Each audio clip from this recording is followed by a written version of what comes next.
ચલો બાળકો, તો આજે જોઈ લઈએ આપણે ચેપ્ટર નંબર 4 ની અંદર સ્વાધ્યાયનો દાખલા નંબર 14. બરાબર છે. આઈએમપી દાખલો છે થોડો, એટલે ધ્યાન રાખજો. તમને એવું કીધું છે કે બે સમકેન્દ્રીય વર્તુળાકાર ગૂંચળાઓ x અને y ની ત્રિજ્યા અનુક્રમે 16 સેન્ટીમીટર અને 10 સેન્ટીમીટર છે. બે ગૂંચળા છે x અને y. હવે જે x ગૂંચળું છે એની ત્રિજ્યા છે 16 સેન્ટીમીટર અને y ગૂંચળું છે એની ત્રિજ્યા છે 10 સેન્ટીમીટર. હવે ઉત્તરથી દક્ષિણ દિશામાં રહેલા એક જ સમતલ માં રહેલા છે. હવે આ જે બે ગૂંચળા છે ને એ ઉત્તરથી દક્ષિણ દિશામાં રહેલા છે, પાછા એક જ સમતલમાં આવેલા છે. ગૂંચળા x ને 20 આંટા અને તેમાંથી પસાર થતો વિદ્યુત પ્રવાહ 16 એમ્પિયર, જ્યારે ગૂંચળા y ને 25 આંટા છે તેમાંથી પસાર થતો વિદ્યુત પ્રવાહ 18 એમ્પિયર. પશ્ચિમ તરફ મોઢું રાખીને ઉભેલા અવલોકનકારની દ્રષ્ટિએ x માંથી પસાર થતો વિદ્યુત પ્રવાહ સમઘડી અને y માંથી સમઘડી દિશામાં છે. આ ગૂંચળાઓ વડે તેમના કેન્દ્ર પાસે ચુંબકીય ક્ષેત્રનું મૂલ્ય અને દિશા શોધો. તમને એવું કીધું છે કે એક અવલોકનકાર છે અને અવલોકનકાર છે કઈ દિશામાં મોઢું રાખીને ઊભો છે? તો પશ્ચિમ દિશા પર મોઢું રાખીને ઊભો છે. તો આ શું થાય? પશ્ચિમ દિશા. હવે એ હિસાબથી જોવા જઈએ તો આ x ગૂંચળું અને આ છે y ગૂંચળું. તો x ગૂંચળાની અંદર વિદ્યુત પ્રવાહ વિષમઘડી દિશામાં છે અને જે y ગૂંચળું છે એમાંથી જે પ્રવાહ છે સમઘડી દિશામાં છે. તમારે શું કરવાનું છે કે બંને ગૂંચળાનું જે કેન્દ્ર છે ત્યાં પરિણામી ચુંબકીય ક્ષેત્રનું મૂલ્ય અને દિશા શોધવાની છે. સૌથી પહેલા આપણે જે રકમમાં વેલ્યુ આપેલી છે એ લખી નાખીએ. તો x ગૂંચળા માટે, તો x ગૂંચળા માટે તમને સૌથી પહેલા ત્રિજ્યા આપી છે. તો rx બરાબર કેટલું છે? તો કે 16 સેન્ટીમીટર, એટલે કેટલા થશે? 0.16 મીટર થશે. પછી ગૂંચળા x માં આંટાની સંખ્યા nx બરાબર કેટલા છે? 20. બીજું ગૂંચળામાંથી પસાર થતો પ્રવાહ ix બરાબર 16 એમ્પિયર. એવી રીતે y ગૂંચળા માટે,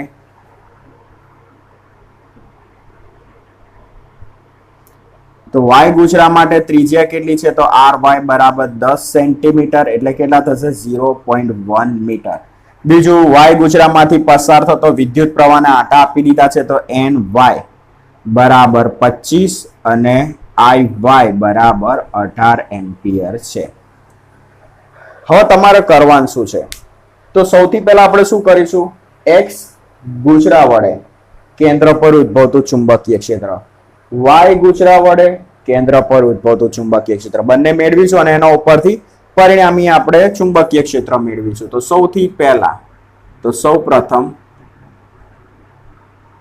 x ગૂંચળા વડે કેન્દ્ર પર ચુંબકીય ક્ષેત્ર, તો આપણે એને બતાવીએ bx વડે. હવે ગૂંચળાના કેન્દ્ર પર ઉદ્ભવતું ચુંબકીય ક્ષેત્ર μ0 nx ix upon 2rx બરાબર છે. μ0 ની વેલ્યુ તો 4 પાઈ 10⁻⁻7. આંટાની સંખ્યા આપણી જોડે છે 20. પ્રવાહ કેટલો છે? તો કે 16 છેદમાં ત્રિજ્યા આપણી જોડે છે 0.16. બરાબર છે. તો ચલો ગણતરી મારી લઈએ. તો આપણામાં ખાલી ધ્યાન શું રાખીશું? પાઈને અત્યારે ગણતરીમાં નહીં લઈએ.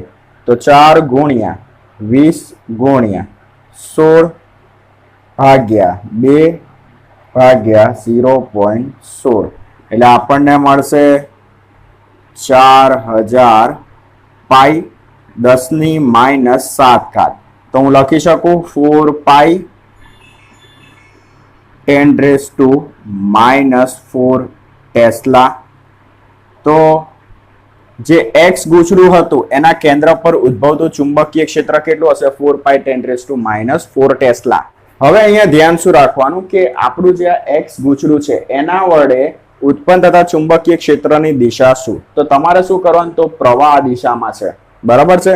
હવે એ દિશામાં તમે જમણા હાથનો અંગૂઠો ગોઠવશો, બરાબર, અને પછી આંગળીઓ તમે બંધ કરશો તો કઈ દિશામાં જાય છે આંગળીઓ? તમે જુઓ, આંગળીઓ બંધ કરશો તો આંગળીઓ જશે પૂર્વ દિશામાં. એટલે x ગૂંચળા વડે ઉત્પન્ન થતું ચુંબકીય ક્ષેત્રની દિશા હશે પૂર્વ.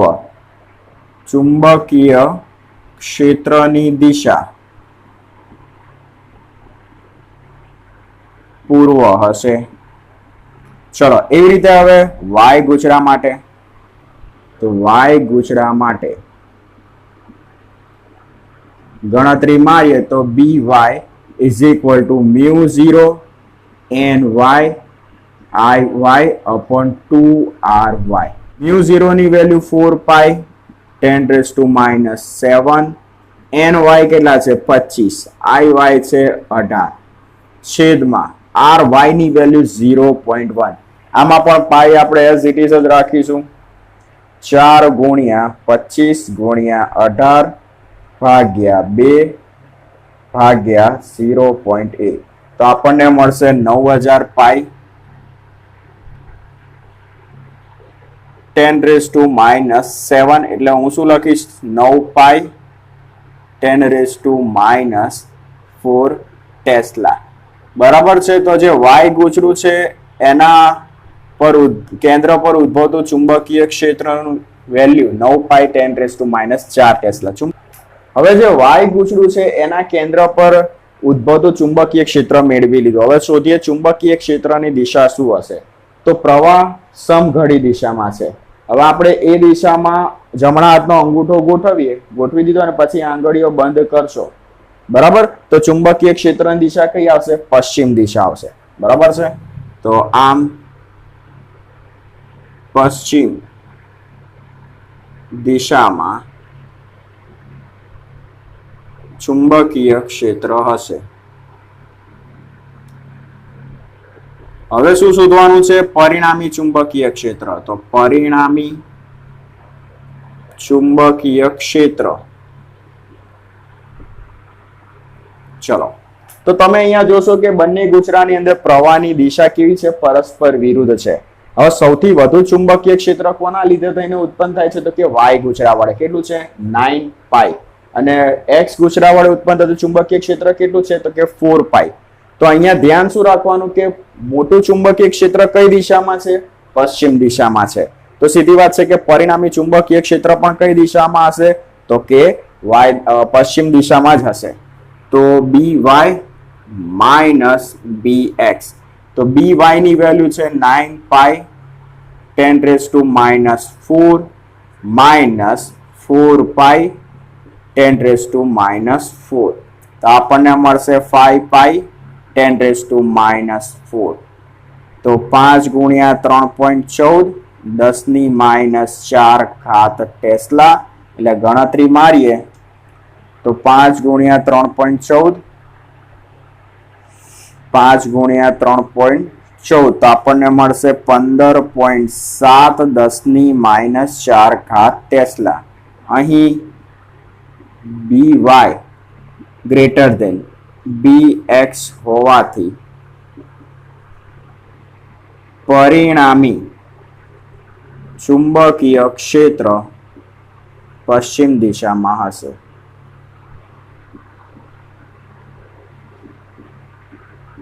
એકદમ ઇઝી. બરાબર. ચલો બાળકો, તો હવે જોઈ લઈએ આગળનો દાખલા નંબર 16. હવે દાખલા નંબર 16 છે ને થોડો લેન્થી દાખલો છે અને મેથેમેટિકલી તમારે બહુ જ ધ્યાન રાખવું પડશે. એમાં 2 પાર્ટ છે, પાર્ટ એ અને પાર્ટ બી. પાર્ટ એમાં તો તમને કોઈ પ્રોબ્લેમ થશે નહીં, પણ પાર્ટ બી તમારે બહુ ધ્યાન રાખીને જોવું પડશે કે કઈ રીતે અહીંયા સાદરૂપ આપવામાં આવ્યું છે. બરાબર. પણ કશો વાંધો નહીં, સ્ટેપ બાય સ્ટેપ તમે જોશો. અહીંયા આપણે જે બી કંઈ બતાવીશું સ્ટેપ બાય સ્ટેપ બતાવીશું એટલે તમને ખ્યાલ આવી જશે. તો જોઈ લો રકમ. કેપિટલ આર ત્રિજ્યા અને એન આટા ધરાવતા એક વર્તુળકાર ગુચરામાંથી વિદ્યુત પ્રવાહ આઈ પસાર થાય છે. બરાબર. આર ત્રિજ્યા અને એન આટા ધરાવતું એક વર્તુળકાર ગુચરું છે. એમાંથી પાછો પસાર થતો પ્રવાહ કેટલો છે? કેપિટલ આઈ. તેની અક્ષ પર કેન્દ્રથી એક્સ અંતરે ચુંબકીય ક્ષેત્રનું મૂલ્ય μ0 NIr² અપોન 2x² + r² 3/2 જેટલું છે. બરાબર છે. આવી રીતે ગુચરું છે. ગુચરાનું આ કેન્દ્ર છે, ગુચરાની આ અક્ષ છે. ગુચરાના કેન્દ્રથી અક્ષ પર x અંતરે આવેલા કોઈ બિંદુ P પાસે ઉદ્ભવતા ચુંબકીય ક્ષેત્રનું સમીકરણ તમને આપી દીધું છે. હવે કીધું છે શું? દર્શાવો કે ગુચરાના કેન્દ્ર પાસે આ સમીકરણ જાણીતા સમીકરણ જેવું જ છે. તમારે શું કરવાનું છે? આ જે સમીકરણ છે ને, આ સમીકરણ તમારે કોના માટે લખવાનું છે? તો કે ગુચરાના કેન્દ્ર પર ઉદ્ભવતા ચુંબકીય ક્ષેત્ર માટે. અને પછી તમારે એવું દર્શાવવાનું છે કે તમે જે સમીકરણ મેળવશો એ જાણીતા કોઈ સમીકરણ જેવું જ છે. તે એકદમ ઈઝી છે, જોઈ લઈએ. તો શરૂઆત કરીએ. સૌથી પહેલા તો ચુંબકીય ક્ષેત્ર તમને આપી દીધું છે, B બરાબર μ0 NI r² / 2x² + r² / 3/2. હવે આ ઇક્વેશન તમારે કોના માટે લખવાનું છે? ગુચરાના કેન્દ્ર માટે. તો ગુચરાના કેન્દ્ર પર x ની વેલ્યુ કેટલી હોય? 0 હોય. અહીં ગુચરાના કેન્દ્ર પાસે x બરાબર શું થાય? 0 લેતા. તો અહીંયા x ની વેલ્યુ 0 મૂકી દઈએ તો b = μ0 NI R² છેદમાં 2x ની વેલ્યુ 0 પ્લસ R² / 3/2.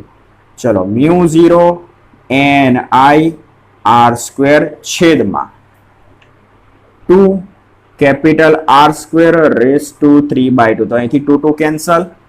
જે વધ્યું એ પહેલા લખો, NI R² છેદમાં 2 R³. અહીંયા R³ અહીંયા R², કે R² કેન્સલ. તો μ0 NI છેદમાં 2R. તો આ જે સમીકરણ છે શેના જેવું છે? તો કે ગુચરાના કેન્દ્ર પર ઉદ્ભવતા ચુંબકીય ક્ષેત્રના સમીકરણ જેવું છે. આ સમીકરણ ગુચરાના કેન્દ્ર પર ઉદ્ભવતા ચુંબકીય ક્ષેત્રના સમીકરણ જેવું છે. બરાબર છે? તો આ તમારો પાર્ટ A ક્લિયર. હવે પાર્ટ B તમારે ધ્યાન રાખવો પડશે. બે સમાંતર એક અક્ષ પર આવેલા સમાન ત્રિજ્યા r ના ગુચરા વિચારો. તમારે બે ગુચરા વિચારવાના છે. બંને ગુચરાની ત્રિજ્યા સરખી છે. પાછા બંને ગુચરા એક જ અક્ષ પર આવેલા છે. જેમના આટાની સંખ્યા N તથા એક સમાન દિશામાં સમાન વિદ્યુત પ્રવાહ ધરાવે છે. બંને ગુચરામાં સમાન વિદ્યુત પ્રવાહ અને સમાન દિશામાં વહે છે. અને તેમની વચ્ચેનું અંતર પણ પાછું R છે. બંને ગુચરા વચ્ચેનું અંતર R. દર્શાવો કે બે ગુચરાના મધ્યમાં તેમની અક્ષ પર આવેલા બિંદુની આસપાસ r ની આ સરખામણીમાં નાના અંતર સુધી ચુંબકીય ક્ષેત્ર નિયમિત હશે, જે લગભગ B બરાબર μ0 NI r 0.72 ટેસ્લા વડે દર્શાવી શકાય. પહેલા આકૃતિ દોરી એટલે વધારે ખ્યાલ આવશે. જોઈ લઈએ. તો માની લો કે આપણી જોડે બે વર્તુળાકાર ગુચરા છે. આ પહેલું વર્તુળાકાર ગુચરું, બરાબર. પછી આ બીજું વર્તુળાકાર ગુચરું.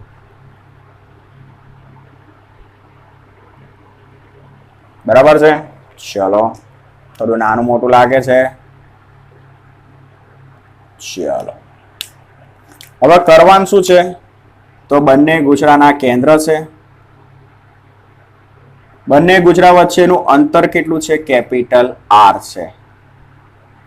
ગુચરાની ત્રિજ્યા એ પણ R છે.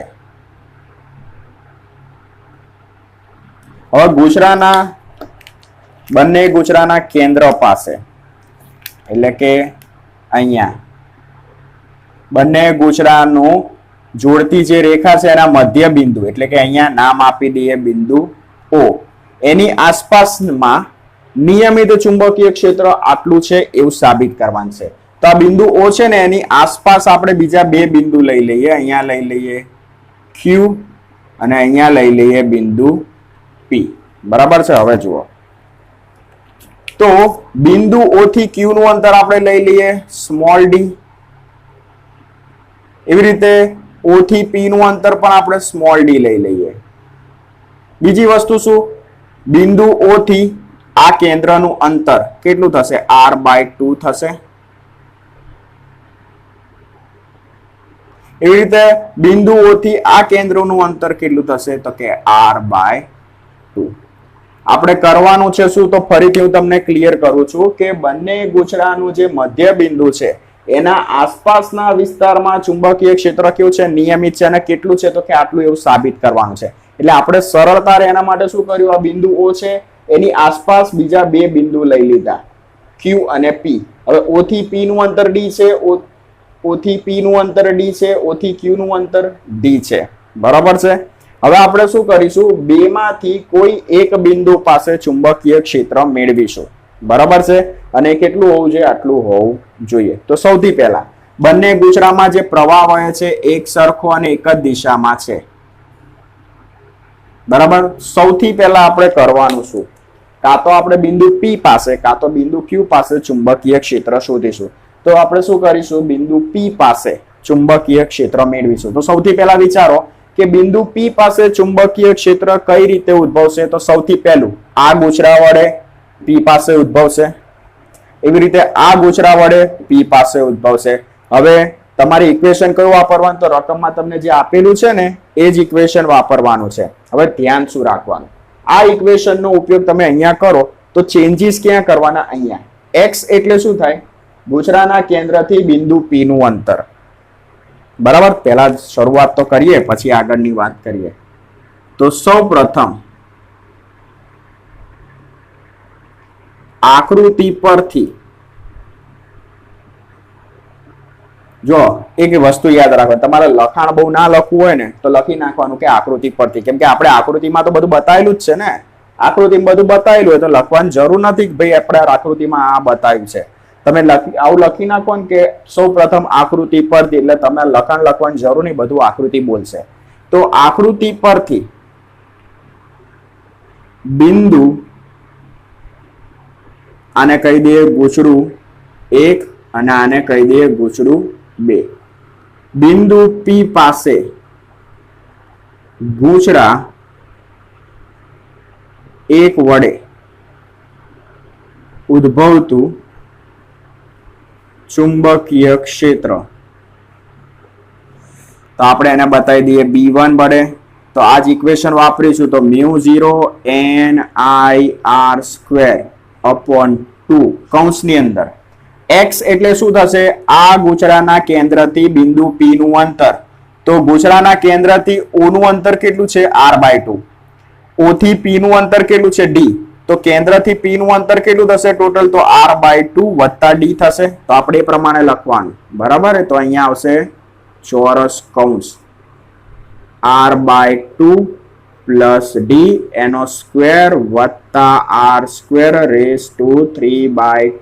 આ જે ઇક્વેશન લખ્યું એ ગૂંચળા 1 વડે P પાસે ઉદ્ભવતું ચુંબકીય ક્ષેત્ર. એવી જ રીતે હવે ગૂંચળા 2 વડે P પાસે ઉદ્ભવતું ચુંબકીય ક્ષેત્ર, તેવી જ રીતે ગૂંચળા 2 વડે P પાસે ઉદ્ભવતું ચુંબકીય ક્ષેત્ર, તો એને આપણે બતાવીએ B2 વડે. તો μ0 NIR² છેદમાં 2 કૌંસની અંદર x એટલે શું થશે, ગૂંચળા 2 નું જે કેન્દ્ર છે ત્યાંથી P નું અંતર. તો આ અંતર કેટલું છે, આ અંતર કેટલું છે, r/2. r/2 માંથી આ D બાદ કરી નાખું તો મને શું મળશે, ગૂંચળા 2 ના કેન્દ્રથી P નું અંતર. બરાબર. r/2 છે ને એમાંથી હું D બાદ કરી નાખું મને આ મળી જશે. તો x ની જગ્યાએ આપણે એ જ લખીશું. તો જુઓ r/2 માઇનસ D એનો હોલ સ્ક્વેર પ્લસ r²⁵2. ચલો, બંને ગૂંચળા વડે P પાસે ઉદ્ભવતું ચુંબકીય ક્ષેત્ર મળી ગયું. હવે આપણે પરિણામી ચુંબકીય ક્ષેત્ર મેળવીએ. પરિણામી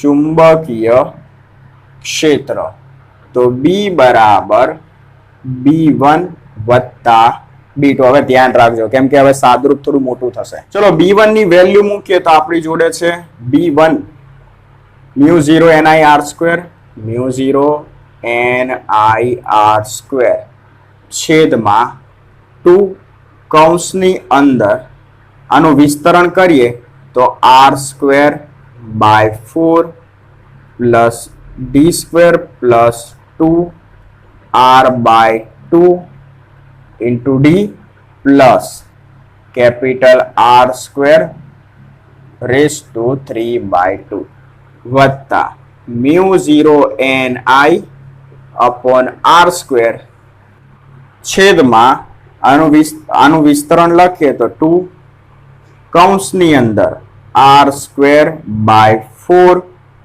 plus D square minus 2r by 2 into D plus capital R square raise to 3/2.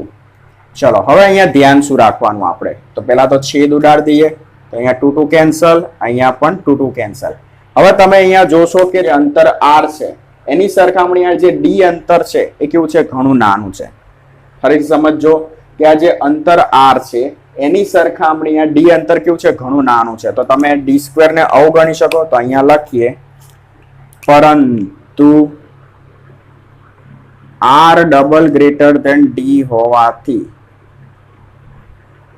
d square ને અવગણતા. તો ફરીથી આખું ઇક્વેશન લખીએ તો mu 0 N I R square છેદમાં 2 કૌંસની અંદર R square by 4 plus R D plus R square raise to 3/2 plus આ લખીએ mu 0 N I R square છેદમાં 2 R square by 4 minus R D વત્તા આર સ્ક્વેર રેસ ટુ 3/2. બરાબર છે. હવે જોઈએ આગળ. ચલો હવે શું કરવાનું તો R square by 4 plus R square બરાબર એનો સરવાળો કરીએ તો જોઈએ શું થાય છે. તો mu 0 N I R square by 2 common કાઢ લઈએ. Mu 0 N I R square by 2 common કાઢ્યા કે અહીં બંનેમાંથી તો જોઈએ શું વધે છે.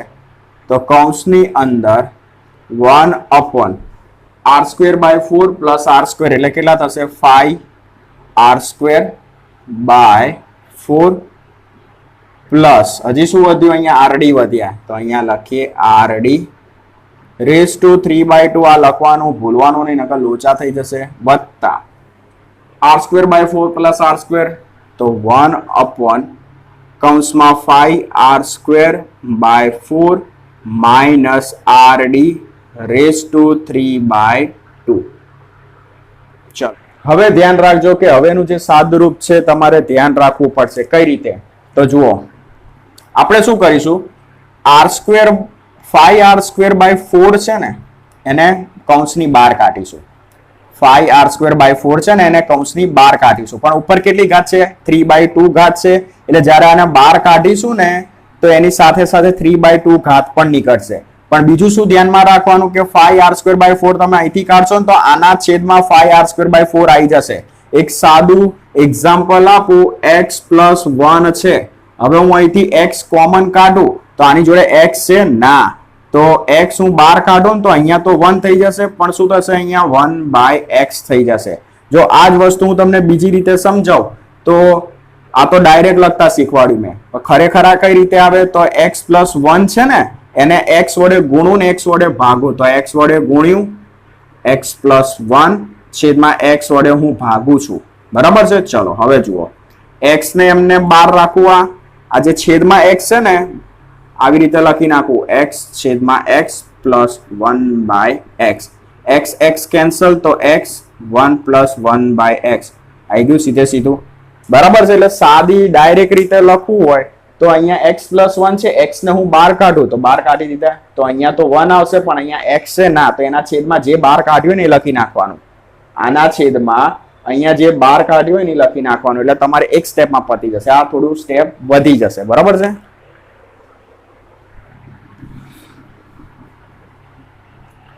ચલો હવે જુઓ તો અહીંથી 5r સ્ક્વેર બાય 4 કોમન કાઢીશ તો 3/2 તો આવશે જ બહાર. જુઓ mu 0 n I r square છેદમાં 2 કૌંસમાં 1 અપોન. હવે કરવાનું શું? અહીંથી ને અહીંથી બંને જગ્યાએથી તમારે 5r² 4 કોમન કાઢવાના છે. અહીંથી ને અહીંથી બંનેની ઉપર 3/2 તો હું ડાયરેક્ટ લખી નાખું 5r² 4 રેઝ ટુ 3/2. હવે જુઓ અહીંથી તો આ નીકળી ગયા, શું રહેશે? 1 વધશે. આના છેદમાં શું આવી જશે? 5r² 4 આવી જશે. તો જુઓ rd છેદમાં 5r² 4 raise to 3/2 plus 1 upon 1 minus rd છેદમાં 5r² 4 રેઝ ટુ 3/2. હવે ધ્યાન શું રાખવાનું? તો જુઓ અહીંયા એક r કેન્સલ થઈ જશે, અહીંયા પણ એક r કેન્સલ થઈ જશે. બીજું છેદનો છેદ ક્યાં જશે? અંશમાં જશે. આનું હમણાં કરીએ તો જુઓ શું થાય છે. ચલો જોજો હું શું કરું છું. 2 હવે 5r² 4 રેઝ ટુ 3/2 તો આવી રીતે લખી શકું r² રેઝ ટુ 3/2 કૌંસમાં 5/4 રેઝ ટુ 3/2. 5/4 અને r² બેને અલગ લખી નાખ્યા. અહીંનું કામ આગળ વધારીએ.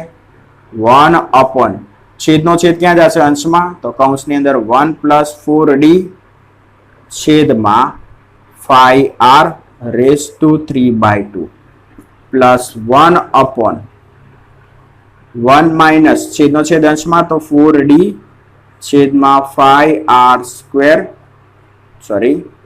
છેદમાં 5r રેઝ ટુ 3/2. ખ્યાલ આવે છે ને? ચલો તો અહીંયા r² 2 cancel, mu 0 n I r² છેદમાં 2r³ વધશે. હવે 2 કેન્સલ, આવી રીતે હતું ને 2 × 1/2 તો 2 કેન્સલ, તો હજી શું વધશે? ત્યાં 3 વધશે એટલે r³ છેદનો છેદ અંશમાં જશે તો 4/5 રેઝ ટુ 3/2 કૌંસની અંદર. હવે આખો જે કૌંસ છે ને ઉપર લઈ જાઓ તો માઇનસ ઘાત થઈ જશે. તો જુઓ 1 plus 4d 5r raise to -3/2 plus આને પણ ઉપર લઈ જઈએ તો 1 minus 4d 5r raise to -3/2.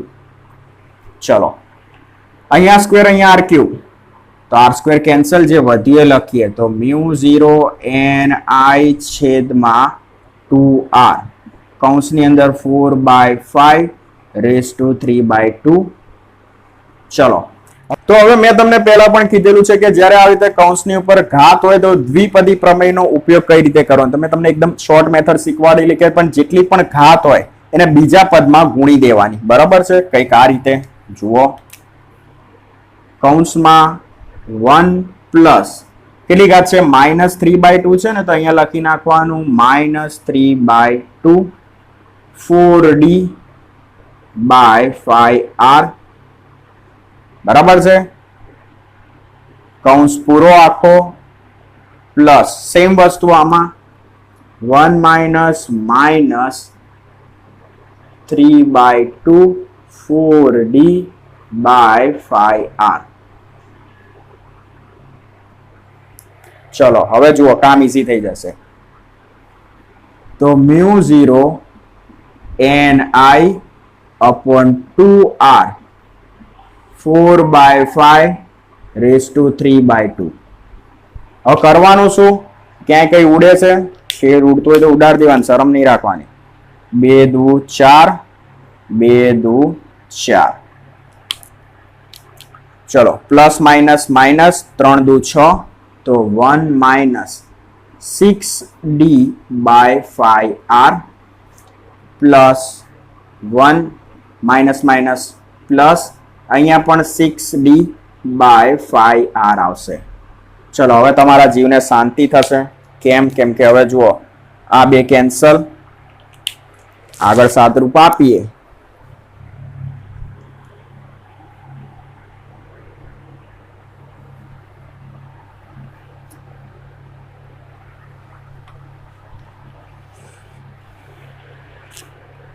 તો જુઓ મ્યુ 0 ni upon 2r કૌંસમાં 4/5 રેઝ ટુ 3/2. અહીંયા શું વધશે? ખાલી 2 વધશે તો 2 2 કેન્સલ. તો મ્યુ 0 ni છેદમાં r. હવે તમારે શું કરવાનું? આની વેલ્યુ શોધવાની. હવે તમે કહેશો કઈ રીતે શોધવાની? તો દેશી રીત કહું 4/5 કરો, પછી ઉપર કેટલી ઘાત છે? 3/2 છે ને, તો 3 ગુણ્યા 1/2 લખી શકું. એનો મતલબ કે પહેલા હું શું કરીશ? આ બેનો જે ભાગાકાર મળે ને એનો ઘન કરીશ, પછી જે મને વેલ્યુ મળશે ને એનું વર્ગમૂળ કાઢ નાખીશ. તો જુઓ શું થાય છે. બરાબર, બને ત્યાં સુધી દેશી મેથડ ઘણી વાર બહુ કામ લાગે. તો 4/5 કરીએ તો આપણને મળશે 0.8. બરાબર, હવે 0.8 ગુણ્યા 0.8 ગુણ્યા 0.8 કરીએ, ગુણ્યા 0.8 ગુણ્યા 0.8 એટલે 0.512 મળશે. 0.512 આ આપણને શું મળ્યું? 0.8 નો ઘન, અને ઉપર પાછી 1/2 તો ખરું જ.